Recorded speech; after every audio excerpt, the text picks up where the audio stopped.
So, Yay. so Merry Christmas, everybody. Thanks for joining us for our HeartWise Christmas Day special. And Merry Christmas, of course. Did I already say Merry Christmas? Merry Christmas. I think I'll you say know, it you can't again. say it enough. Or like Rose Nyland, you could say it thrice. Thrice. Miami is nice, so I'll say it thrice. Yeah, Golden Girls. Yeah, there's never an occasion that does not call for a Golden Girls reference. I totally agree with that.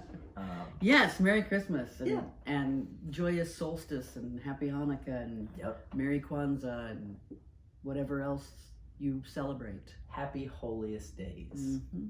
Happiest holy days. So it's apropos. Yes. I realize that I'm a little bit today. That's all right. And so ironically, you're watching this on Christmas Day. We're taping this on the 19th, the Saturday before. And this morning, I woke up, I got out of the bed, and literally before I could get to the end of the bed and cross to the doorway, I was like, I feel really good. I feel good. Yeah, I mean, it was that feeling. But it was like, no, I feel unusually good. I mean, Yeah. I feel good most of the time, but today it was just sort of like, there was a thing. Yeah, you feel it. Yeah. So then I remembered, I sat down, and I remembered that I had read last week from Rosemary Cathcart, a local astrologer, that if you feel a huge shift late in the day on Wednesday, it's Saturn moving out of Capricorn and into Aquarius, only to be followed into that same fixed sign by Jupiter in the early morning hours of Saturday. Got me. And Jupiter's expansive. Mm-hmm. Jupiter's like, yeah. Well, that's exactly what I was this morning. Right. Expansive. Yeah.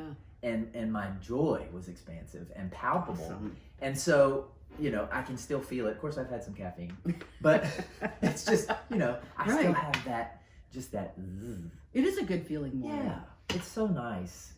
And not but And there's this topic that I love that you spoke about last week, and I wasn't there, and I haven't gotten to watch it yet, but spiral dynamics. Mhm. Let's Spiral talk dynamics. about spiral so in a nutshell, spiral dynamics. Reverend Denise used to talk about this a lot. So anybody who's been around Unity of Music City is familiar with this concept. But the idea being that we spiral back around to old experiences, old conflicts, old whatever. Kind of the same way that, you know, we have an experience in our childhood and we're in a therapist office when we're 25 dealing with it, because that stuff continues to spiral back around. And there are times when we feel like, I've conquered that, I've moved beyond it, right? And we're just on the backside of the spiral. And hopefully the idea is that when you come back around to these same ideas or these same dynamics, that you're spiraling. So you're coming from a higher place. Mm-hmm. You're a little bit more elevated. You see it from a different perspective. Yeah. And but you kind of keep coming back around in the same way that we are coming back around to things like a pandemic, like we had 100 years ago, and ideas of racism and national identity, nationalism, things like that. We're very much, 1920s Germany was very similar to some of the rhetoric that we hear today in the United States. And we have the opportunity to address those again from a higher point of view. Mm-hmm. And I think that that delusion is part of that spiral, because we kind of spiral past something and then we think, oh, I've conquered that. Kind of like the way in my own life in the 80s, or the early 90s, there was this kind of sense that, well, we've conquered racism, right? That white privilege that I had of being able to say, we've conquered that, we've fixed it. It's fine. Civil rights era, that was in the past, that's Right. history. Right. And here we are again, Mm-hmm. dealing with so many of the same issues. So we're coming at them. Hopefully, this is our opportunity to address them again from maybe a more prepared place. Mm-hmm.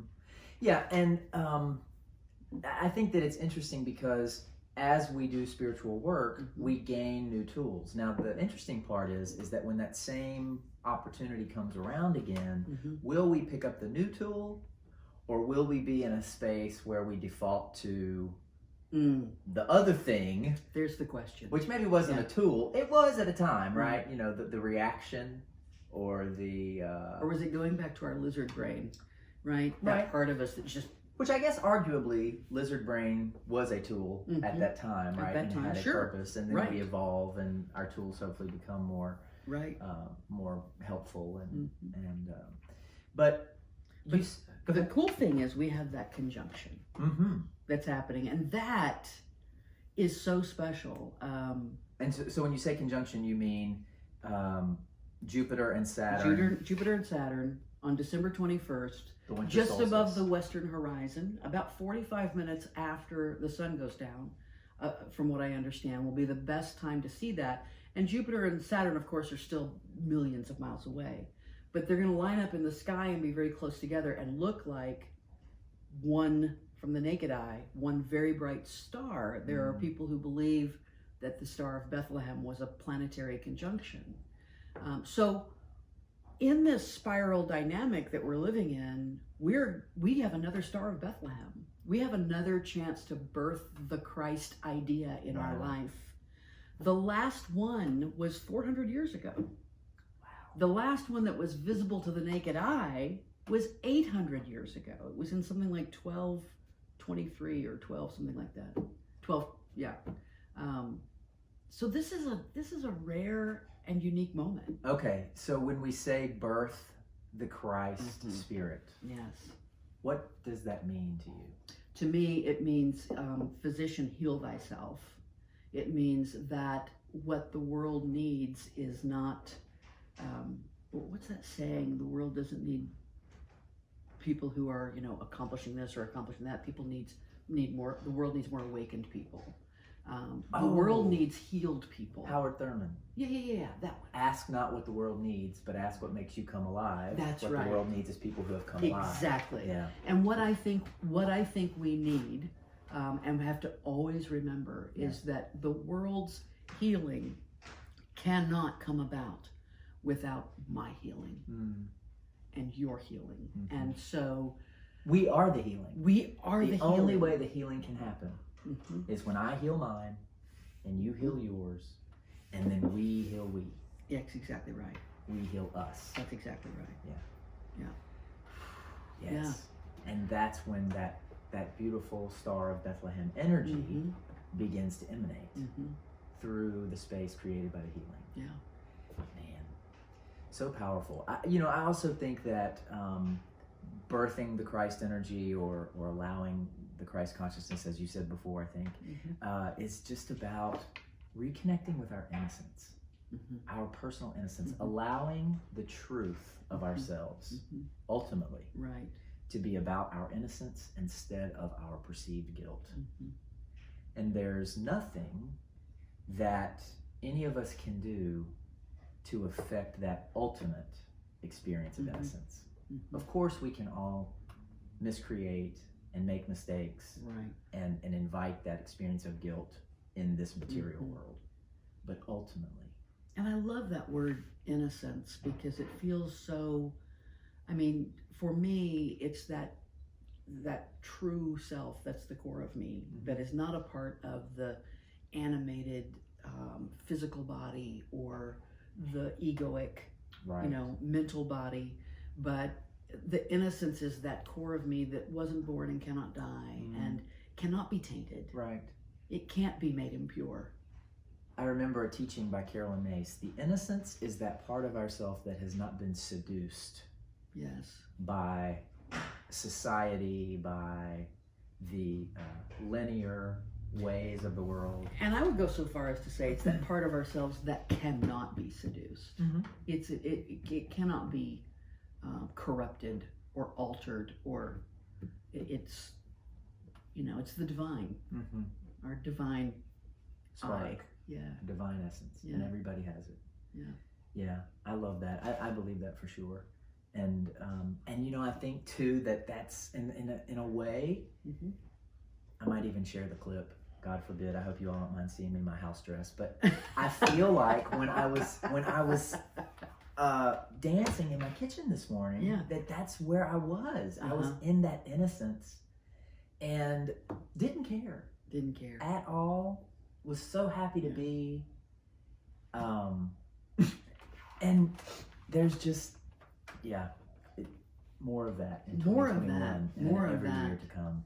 More of that, please. Yeah. Yeah. So let me ask you a question. Sure. As we move into this new age, they say this. What is this? The dawning of the age of Aquarius, or something. And I do think we're stepping into something that, at least in the modern world, we've never seen before. In that new awakening and that new healing place, we've already seen a lot of shifts happening in the way people approach their spirituality.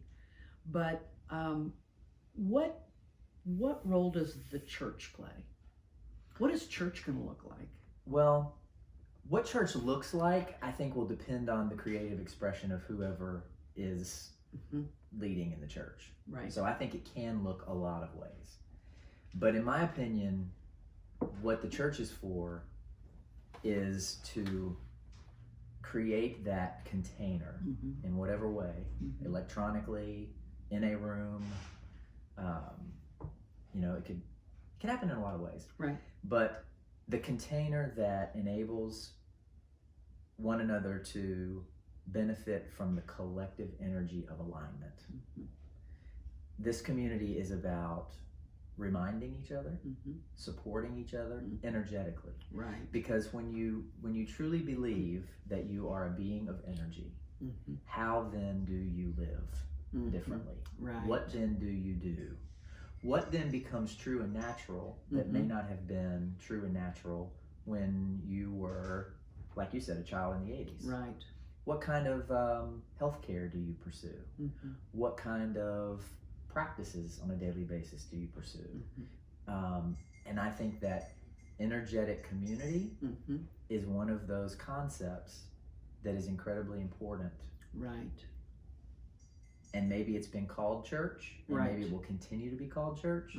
But in my mind, it's energetic support community. Yeah. Because what it's invaluable to be able to rely on somebody on the days that I can't see the truth, right? On the days that I can't hold myself in consciousness, right? Will you do it for me? Absolutely. Yeah. Yeah. And doing that for the collective. And I really do think that makes a huge difference. There's a modality called radionics that I'm learning more about, but basically it's about holding a certain frequency for somebody despite where their consciousness may be aligned at any given time.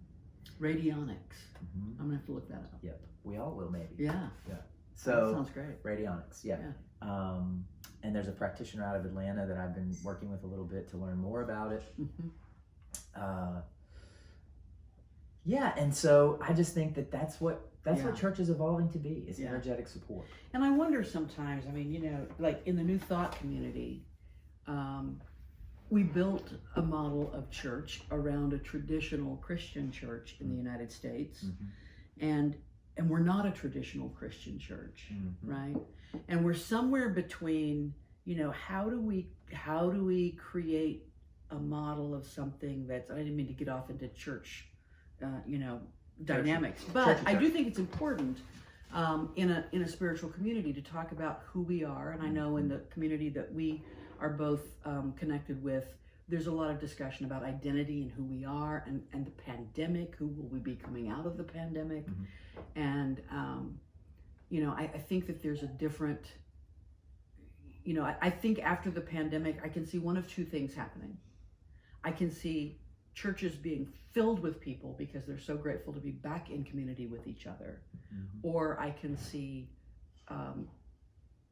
churches not being filled with people because people have found out there are so many other ways that I can get spiritual community or spiritual connectedness or guidance. So it's going to be interesting to see how that happens. And I also wonder sometimes if in the New Thought community, we need to step out of the spiral, if you will, step out of the old ideas of what community looks like and step into a new way of being. I don't know. It's a new age. Anything could happen. And on this day, yes, on Christmas Day, what more perfect time Yeah. to entertain the notion that anything can happen. Yeah. So what wants to happen? Yeah. What wants to happen? What wants to happen Yeah. with me, Right. with us, Mm-hmm. with our communities? Mm-hmm. What wants to happen with the structures Right. that we continue to build? Right. And I think that is exactly what I'll spend the rest of the day pondering for myself. Is what wants to happen? What wants to happen? What wants to happen? That is a great, I love that phrase. You've said that phrase many times before. I've heard you say that, what wants to happen. And that idea of not forcing something. You know, we're socialized in our American society that whatever is good, you have to work really hard for. And then spiritually, you know, my guidance has led me to a place where whatever is good will flow like water. Yes. I've been a part of projects in the past where all you have to do is start and show up. Mm-hmm. And the next thing you know, it takes on a life of its own. Mm-hmm. And it literally leads you or pulls you Mm-hmm. as a part of it, as a good steward, Mm-hmm. as a good steward of the project. Mm. It shows you what it wants to do, where it wants to go, how it Mm-hmm. wants to be. And, you know, because we are human and because we have a lot of ideas, Mm-hmm. of course, we think up things that the universe doesn't necessarily need or in the way that maybe we thought it did, you know? Mm-hmm. And so things dissolve. Mm-hmm. And that's all good. Mm-hmm. You know, I think it's our openness to the reality of what the universe is naturally supporting, what Right. the universe is naturally Right. embracing, Right. and being in tune with that flow. Yeah. And that's where we go. That's where we go. Which brings us right back to birthing the Christ consciousness. Mm-hmm. You know, all Jesus had to do was be born and be himself I know, yes. and show up, Yes. right? Just be born and show up. And I think that's that idea of just stepping into what is waiting to be born in me, what is waiting for me to birth it into the world, you know, what is wanting to happen is such a fantastic idea. I'm going to sit with it the rest of the day too. Perfect. Yes. So until the next time, maybe you'll sit with it as well wherever you are. We send our love and our best to you and your families. And again, Merry Christmas. We'll see you in the new year. Feliz Navidad.